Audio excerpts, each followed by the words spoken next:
Hello and welcome to all of you in geography class. हम लोग चर्चा कर रहे थे भारत की मिट्टियों के बारे में। इस मिट्टियों के बारे में जानने के अंतर्गत हम लोगों ने जानकारी प्राप्त की थी कि मिट्टी हम किसे कहते हैं, अर्थात मिट्टी भूपृष्ठ पर धरातल पर मिलने वाले असंगठित पदार्थों की वह ऊपरी परत है जिसका कि निर्माण मूल चट्टानों के विखंडन तथा वनस्पति के योग से होता है, उसे हम मिट्टी के नाम से जानते हैं। आज हम यहाँ पर बात करेंगे कि मिट्टियों के अंतर्गत जो हमें ये प्रोफाइल्स दिखाई देती हैं, जिसे कि हम पार्श्व चित्र के रूप में भी जानते हैं, ये क्या होती हैं और मिट्टी के निर्माण में किन तत्वों की भूमिका होती है, हम उस पर आज यहाँ पर विस्तार से चर्चा करेंगे। क्योंकि सोइल प्रोफाइल के आधार पर हम लोगों ने जानकारी प्राप्त की थी कि मिट्टियों को हम 3 भागों के अंतर्गत बांटते हैं: कटिबंधीय मिट्टियां, अंतर कटिबंधीय मिट्टियां और अकटिबंधीय मिट्टियां। तो जोनल सोइल्स, इंट्राजोनल सोइल्स और एजोनल सोइल। तो ये किस प्रकार से बनती हैं, इनकी क्या विशेषताएं होती हैं, इनके बारे में हम जानकारी प्राप्त करेंगे।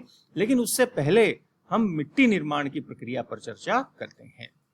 जैसा कि हमने परिभाषा के अंतर्गत हम जान रहे हैं कि मिट्टी हम किसे कहेंगे कि जो धरातल के ऊपर मिलने वाले असंगठित पदार्थ, यानी कि मिट्टी की एक प्रमुख विशेषता क्या है कि वो असंगठित होती है, उसमें किसी भी प्रकार के संगठित पदार्थ नहीं होते हैं, वो असंगठित रूप के अंतर्गत पाई जाती है और जिसका कि निर्माण मूल चट्टानों के विखंडन से, अर्थात जो भी चट्टानें होती हैं उन पर अपक्षय और अपर्दन की प्रक्रिया के कारण से जब उनका चूर्ण प्राप्त होता है तो उस चूर्ण को और उस चूर्ण के अंदर जब कभी वनस्पति अर्थात ह्यूमस या जीवांश के रूप में उसमें मिश्रण हो जाता है तो उसके कारण से जो असंगठित परत विकसित होती है उसे ही हम मिट्टी के नाम से जानते हैं।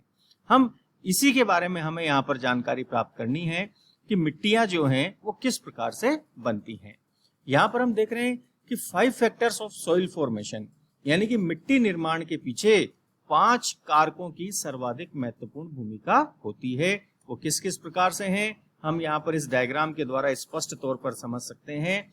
सबसे पहला आता है, उसे हम कहते हैं पेरेंट मटेरियल, अर्थात मूल चट्टानें।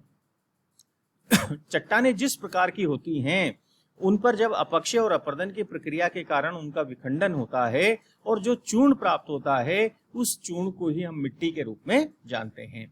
जहां पर जिस प्रकार की चट्टानें होती हैं मिट्टियों में भी उसी प्रकार की हमें विशेषताएं दिखाई देती हैं। इसीलिए पेरेंट मटेरियल अर्थात मूल चट्टानें मिट्टी निर्माण के अंतर्गत सर्वाधिक महत्वपूर्ण भूमिका निभा रही हैं। इसी प्रकार दूसरे जो कारक आता है जो मिट्टी निर्माण में भूमिका निभाता है उसे हम कहते हैं जलवायु। जलवायु के अंतर्गत हम मुख्य रूप में यहाँ पर तापमान और वर्षा को शामिल करते हैं। अधिक तापमान पर और वर्षा कम होने पर मिट्टियों का रूप बदल जाता है, उनका गुण बदल जाता है। वहीं अधिक तापमान और अधिक वर्षा के समय पर रासायनिक प्रक्रियाओं के कारण से मिट्टियों के गुण बदल जाते हैं। उसी प्रकार से जहां पर तापमान कम होते हैं, वर्षा अधिक होती है, तो वहां पर भी रासायनिक प्रक्रियाओं के कारण से मिट्टियों के गुण बदल जाते हैं। यही कारण है कि जलवायु के तत्वों के अंतर्गत जो विभिन्नता पाई जाती है उसके कारण से मिट्टियों के विभिन्न प्रकार हमें विकसित होते हुए दिखाई देते हैं और उनके जो विभिन्न प्रकार के गुण हैं उन गुणों में भी हमें परिवर्तन दिखाई देता है। तीसरे प्रकार का फैक्टर जो इसमें काम करता है, मिट्टी निर्माण में भूमिका निभाता है, वो आता है टोपोग्राफी, अर्थात उच्चावच किस प्रकार का है। इस उच्चावच के आधार पर मिट्टी की परत निर्धारित होती है। अधिक ऊंचे भागों के अंतर्गत मिट्टी जो है उसकी परत पतली होती है, वहीं मैदानी भागों के अंदर मिट्टी की परत हमें मोटी दिखाई देती है। तो उच्चावच भी अपने आप में महत्वपूर्ण भूमिका निभाते हैं। इसके बाद नेक्स्ट आते हैं, वो आते हैं ऑर्गेनिज्म, यानी कि जैविक पदार्थ, अर्थात जो वनस्पति के सड़े गले अंश होते हैं जिसे कि हम जीवांश या ह्यूमस के नाम से जानते हैं, वो मिट्टी के अंतर्गत जब मिलते हैं तो उससे भी मिट्टी की प्रकृति बदलती है, मिट्टी के गुण बदलते हैं और मिट्टी की विशेषताओं के अंतर्गत भी हमें परिवर्तन दिखलाई देता है। तो ऑर्गेनिज्म अर्थात जैविक पदार्थ भी मिट्टी निर्माण के अंतर्गत अपनी एक महत्वपूर्ण भूमिका निभाते हैं। और उसके बाद एक महत्वपूर्ण कारक आता है, वो आता है समय। समय का अर्थ यहाँ पर है कि मिट्टी निर्माण की प्रक्रिया कितने समय से चली आ रही है, यदि प्राचीन समय से चली आ रही है तो इसका अर्थ यह हुआ कि उन मिट्टियों के अंतर्गत हमें प्रोफाइल डेवलप होती हुई दिखाई देती हैं, या जो मिट्टियां नवीन होती हैं उनके अंतर्गत हमें प्रोफाइल जो है वो अंडर प्रोसेसिंग दिखलाई देती है।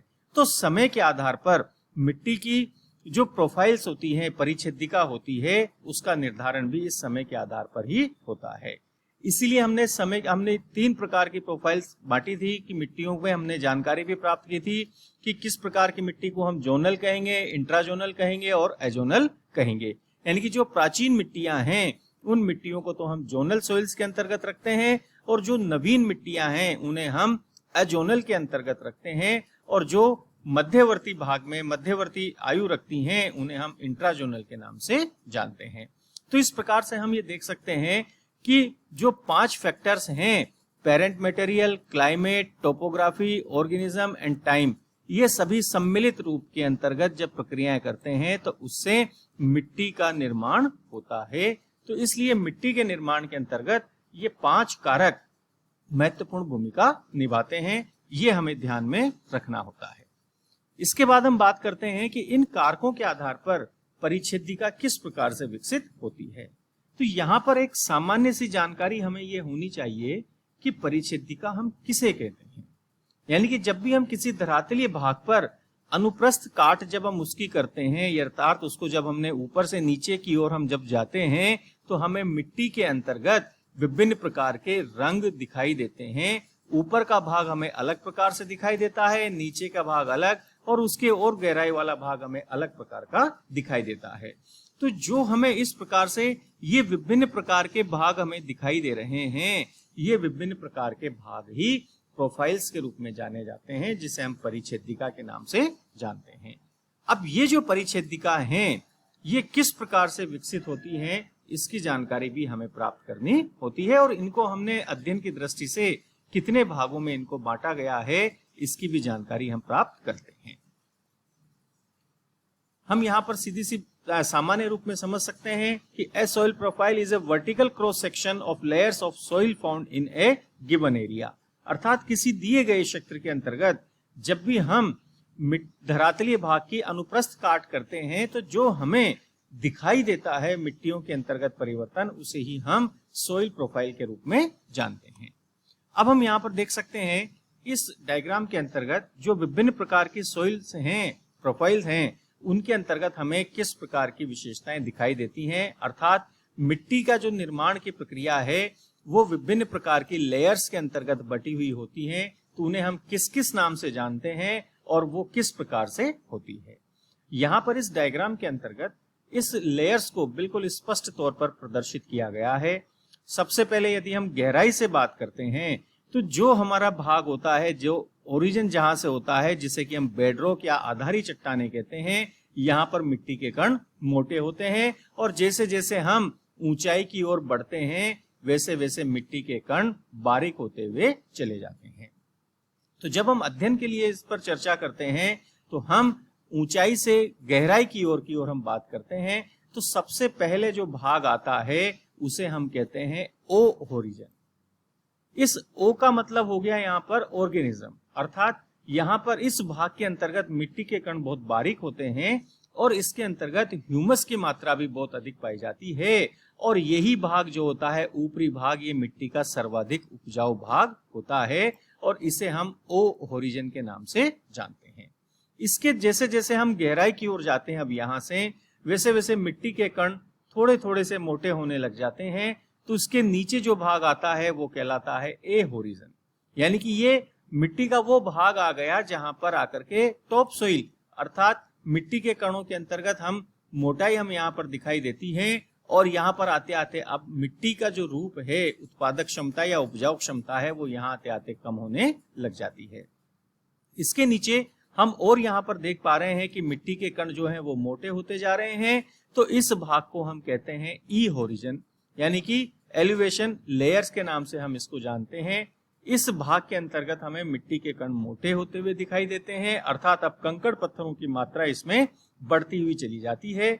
इसके नीचे जब कंकड़ पत्थर और मोटे होते हुए चले जाते हैं तो उसे हम सब सोइल, अर्थात उसे हम मिट्टी तो नहीं कहेंगे, उपमृदा के रूप में हम जानते हैं, और उसे हम बी होरिजन के अंतर्गत रखते हैं। और इस आरेख से ये भी हमारे सामने स्पष्ट हो रहा है कि यहाँ पर आते आते कण काफी मोटे होते हुए चले जाते हैं।